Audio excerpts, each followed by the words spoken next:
Welcome to the Deep Dive.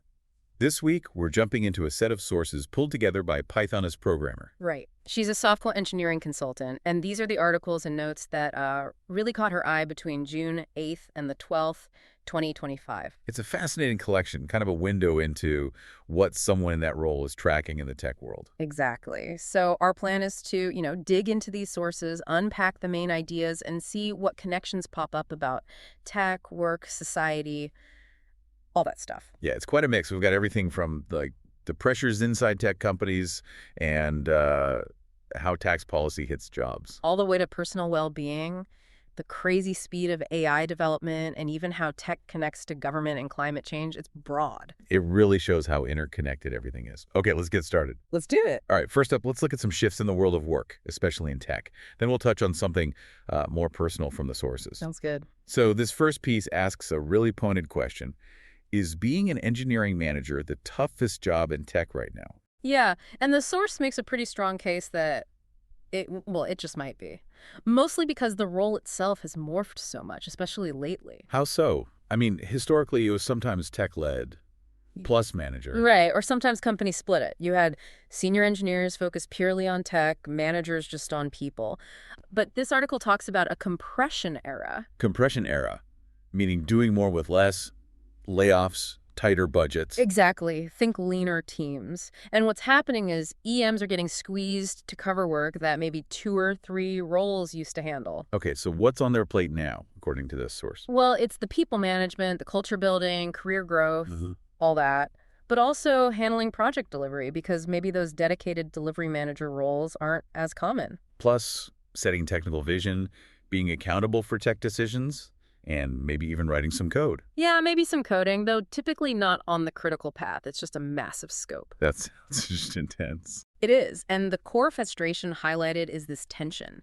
EMs are measured like leaders, team output, morale, retention, but they often don't control the key levers like budget, team size, the mix of senior and junior engineers trying to push back on unrealistic deadlines, often really difficult. Wow.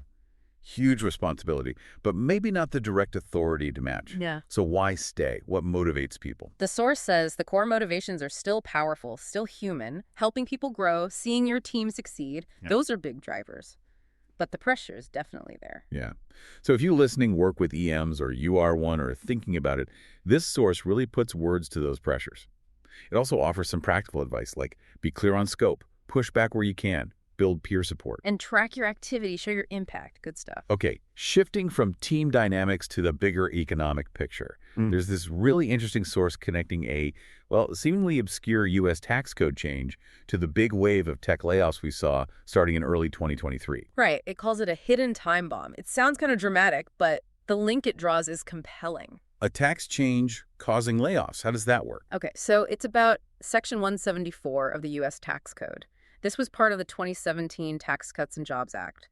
Before 2022, companies could deduct 100% of their R&D costs in the year they spent the money. And R&D includes engineer salaries, PMs, data scientists, a lot of tech payroll. A huge chunk of it, yeah. This immediate deduction, which had been around since like 1954, was a big incentive for doing R&D and hiring those roles in the U.S. Okay, so that was the old rule. What changed? Starting in 2022, that immediate deduction went away.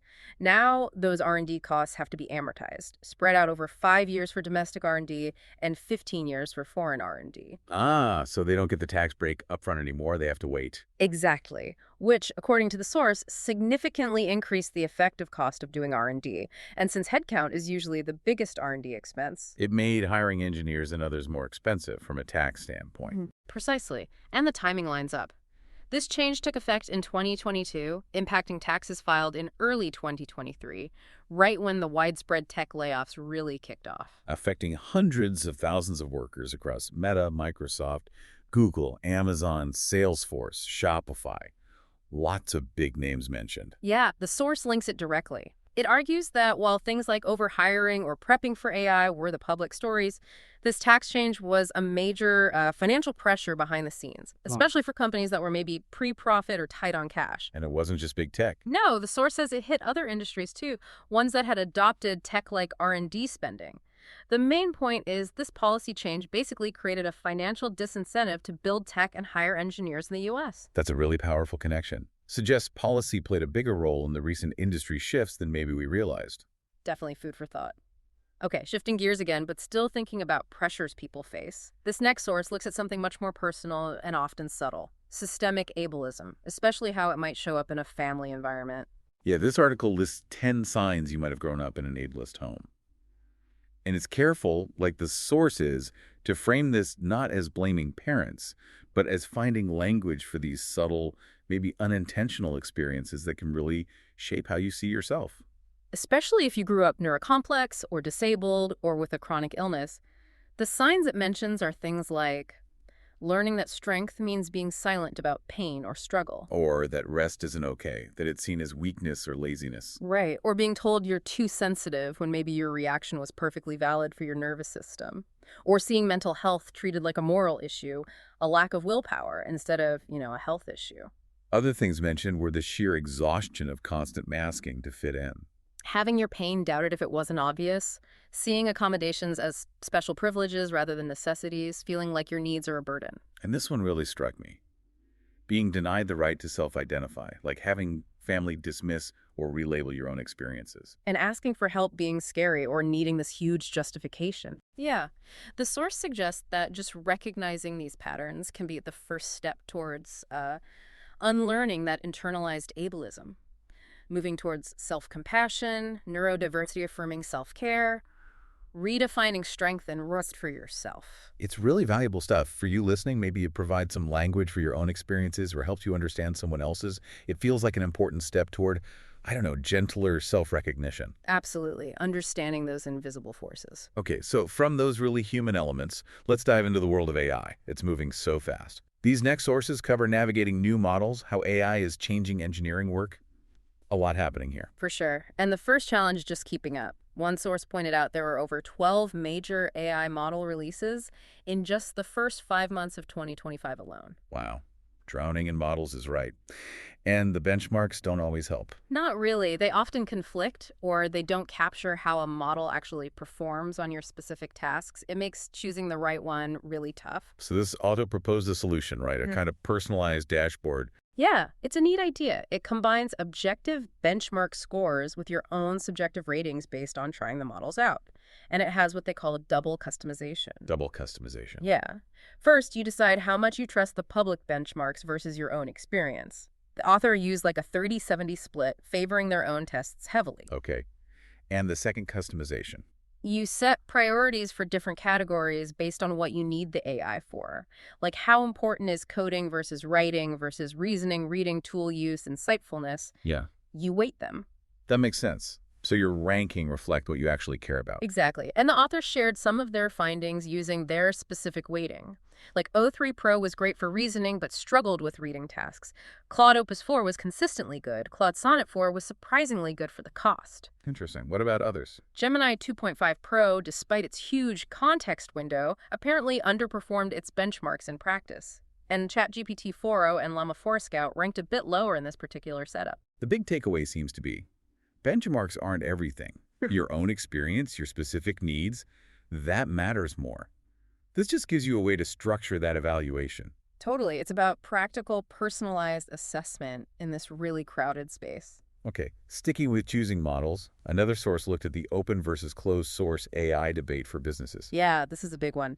Tech leaders are weighing the trade-offs: customization, cost, security, performance.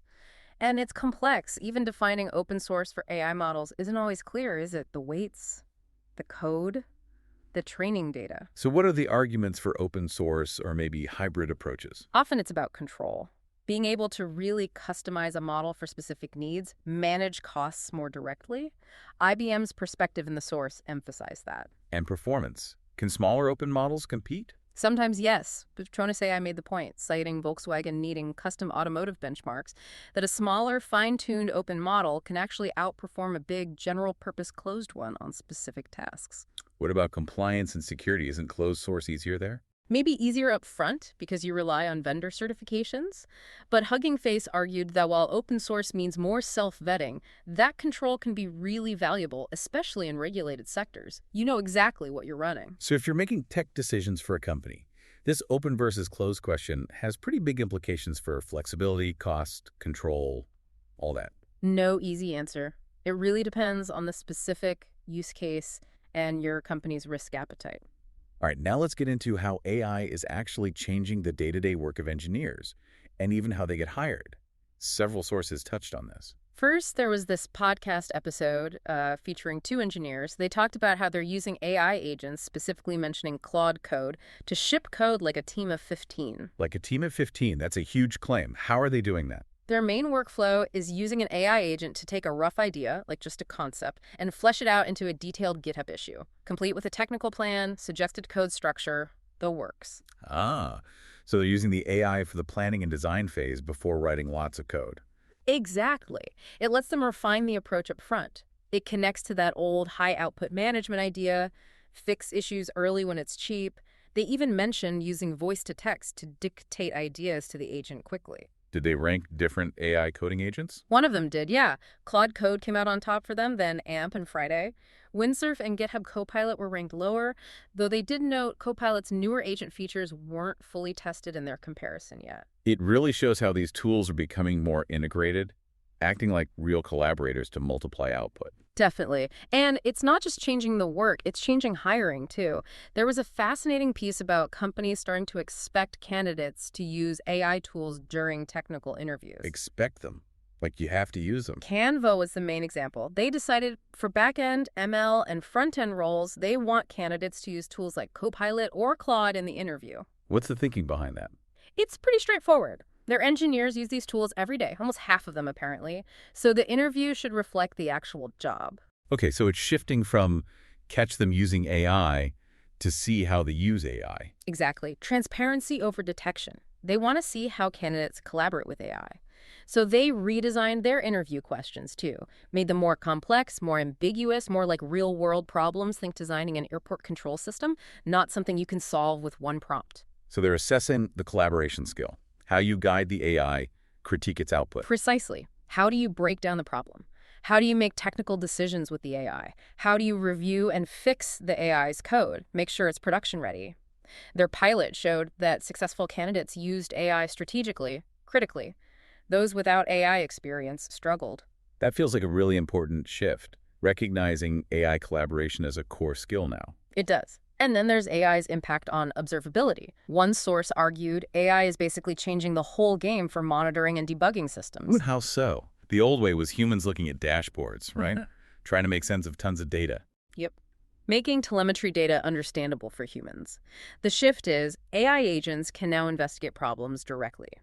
The source gave an example. An agent analyzed latency spikes in a complex system in 80 seconds, costing like 60 cents. Wow. Okay. So the AI does the analysis that used to take a human expert digging through logs and metrics. That's the idea. That analysis layer gets commoditized by AI, and if you combine that with standards like OpenTelemetry commoditizing the data collection itself, the source said the moats are emptying for traditional observability tools. So what's the future look like then? No more SREs. Not eliminating humans, but shifting the focus. Needing faster feedback loops, tools that work at AI speed, better ways to share knowledge gained from AI insights. It's a big shift for anyone in ops or SRE roles. Definitely something to watch. Yep. And quickly, on the business side of AI, there were some updated benchmarks for generative AI startups. Yeah, just some interesting data points. For first-year annual recurring revenue, or ARR, median enterprise AI startups are apparently hitting over $2 million now, up from $1 million previously. Consumer AI startups, even higher, median $4.2 million.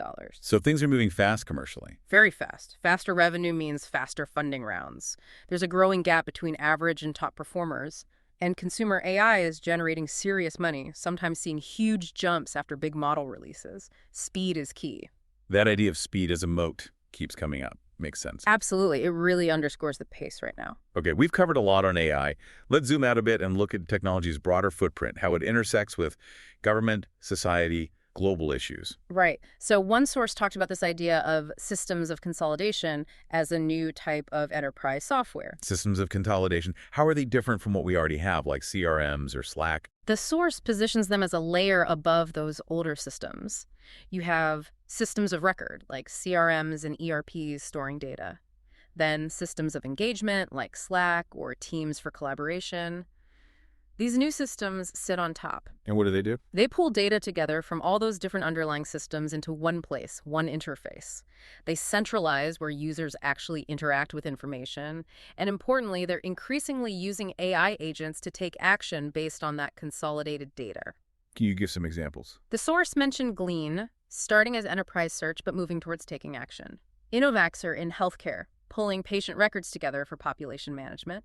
Peregrine, unifying different data feeds for law enforcement. What are the implications of this kind of layer? Well, they could end up commoditizing the older systems below them because users interact less directly with the originals. They often require big top-down sales and integration efforts, so deployment takes longer. But, crucially, they become the perfect place to build really powerful cross-functional AI agents. Interesting.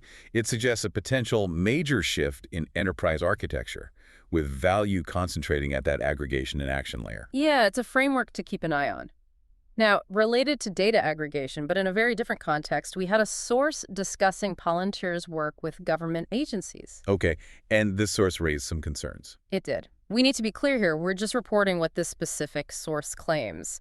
It alleges that Palantir is helping a government entity identified as DOGE and linked by the source to immigration enforcement build a master database. A master database for what purpose, according to the source? The source claims the goal is to cross-reference sensitive data tax records, immigration information, and so on. It specifically cites a $30 million Palantir contract with ICE, the U.S. Immigration and Customs Enforcement Agency, related to tracking immigrants' movements for arrests. And there was a quote expressing concern. Yes, the source quoted someone suggesting Palantir is effectively becoming an operating system for the entire government. Again, these are the claims and characterizations from that specific source. We're not endorsing them or adding external context, just summarizing what was reported there. Understood. It definitely raises important questions presented in that source about the use of large-scale data aggregation by governments and the potential societal impacts. Absolutely. Okay, shifting to something many people use daily, Apple. There's a summary of the big announcements from their recent WWDC 2025 conference. What were the main things? Did they announce the iCar? Just kidding.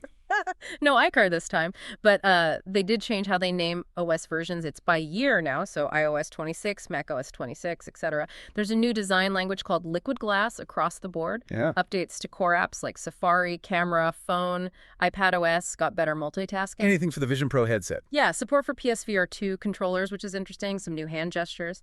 But the really big theme was Apple Intelligence, their integrated AI. Right.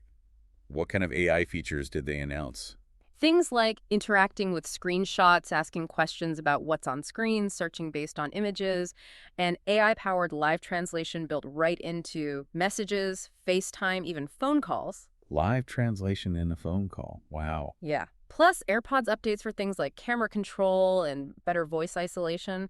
And importantly, they're opening up their on-device AI models for third-party developers to use. So a big push to integrate AI much more deeply into the everyday Apple experience. Definitely. It gives a clear roadmap of where their hardware and software are heading. Okay, turning to a major global issue now, climate change. There was a source covering a pretty groundbreaking lawsuit against big oil companies. Yeah, this is significant because it's apparently the first wrongful death case in the U.S. trying to directly link a specific death to climate change impacts. Who was the victim? Juliana Leon. She died during that extreme heat dome event in the Pacific Northwest back in 2021, an event that climate scientists have attributed, with high confidence, to human-caused climate change. And the lawsuit alleges what exactly? It claims the oil companies knew about the climate risks from their products, but they concealed or misrepresented those risks, delaying action, knowing it could lead to deadly consequences like that heat dome. The specific legal claims are wrongful death, failure to warn, and public nuisance. That's what the source reported, yes. It highlights how this case puts a very human face on climate impacts and could potentially set a precedent for other individual victims seeking accountability from corporations. Sounds like it would be an incredibly difficult case to win legally. Oh, almost certainly a long, tough legal battle. But the source notes its potential impact, especially if it were ever to reach a jury, perhaps one composed of people who actually lived through that heat event. It really shows that intersection of climate science attribution and the legal system starting to grapple with corporate responsibility. It does. Okay, finally, there's one more source that offered some pretty strong political commentary. It reacted to current events, including things like ICE raids, which loosely connects back to the Palantir source. And this source made an argument about preventing something the author called technofascism. Yes. Again, just reporting the author's views here. The author argued strongly against easily reintegrating people into society who enabled societal harm or injustice, drawing a parallel to the post-World War II handling of those who claim they were just following orders. What was the author's concern about abandoning that principle?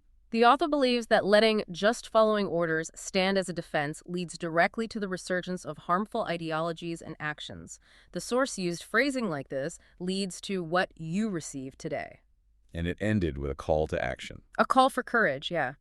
Urging people to do more than just resist, but to actively overpower those perceived as causing destruction and to overcome internal weaknesses. Okay. And just to reiterate for everyone listening, we are strictly relaying the arguments and the viewpoint presented in that specific source. We're maintaining impartiality and not endorsing this political stance. Exactly. It's one perspective from the curated sources on the complex interplay of technology, government, and societal challenges. Wow. We have covered a lot of ground, thanks to this curation from Python as Programmer. We really have, from the personal impact of ableism to the intense pressures inside tech jobs and the economy. To the absolute whirlwind of AI choosing models, the open versus closed debate, how it's changing engineering, hiring observability. And then widening out to see tech's role in government data systems and even climate change accountability. It really does show the diverse landscape someone working in software engineering might be navigating today. All these things are connected. They really are. It highlights the sheer range of challenges and, opportunities that technology brings up. So here's a thought to leave you with. As AI gets more powerful, more agentic, capable of pulling together vast amounts of data, like in those systems of consolidation, how much faster do we need to have serious conversations about accountability, about ethics, about making absolutely sure these incredibly powerful tools are used for human good and don't end up causing new harms or making existing problems even worse? That's definitely the question, isn't it? Something to chew on. For sure. And for reference, here are the sources we do from for this deep dive. #tech episode sources. AI reality check. AI reality check. Finally, a way to choose the right AI model without going insane. AI reality check. Tech leaders talk pros and cons of open source AI in business. AI reality check. What working means in the era of AI apps. Inter-AI tensions, value distillation, U.S. multipolarity, and more or less wrong. Yes, you can use AI in our interviews. In fact, we insist Canva engineering blog. Shep's how to engineer ship like a team of 15 with AI agents. It's the end of observability as we know it. Yeah, I feel fine. Human at the center. Human at the center. Being an engineering manager today has never been harder, but why? Neurocomplexity and burnout. Neurocomplexity and burnout. 10 signs you grew up in an ableist home. Emerging tech, real impact. Emerging tech, real impact. Apple, WWDC 2025, 13 biggest announcements. Emerging tech, real impact. The rise of systems of consolidation applications. Digital safety and ethics. Digital safety and ethics. Palantir Peter Thiel's data mining firm helps DOGE build master database to surveil immigrants. Global tech politics. Global tech politics. A state of woman who died in 2021 heat dome sues big oil for wrongful death. Global tech politics. The hidden time bomb in the tax code that's fueling mass tech layoffs. Global tech politics. Take the easy way.